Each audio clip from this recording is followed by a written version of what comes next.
বিসমিল্লাহির রহমানির রহিম।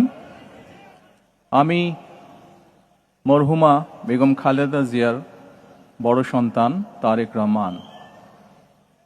আমি আজকে এখানে উপস্থিত সকল ভাইয়েরা এবং বোনেরা যারা উপস্থিত আছেন,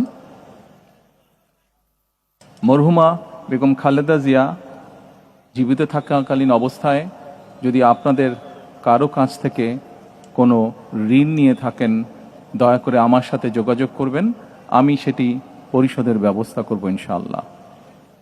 একই সাথে উনি জীবিত থাকাকালীন অবস্থায় ওনার কোনো ব্যবহারে, ওনার কোনো কথায় যদি কেউ আঘাত পেয়ে থাকেন, তাহলে মরহুমার পক্ষ থেকে আমি আপনাদের কাছে ক্ষমা প্রার্থী।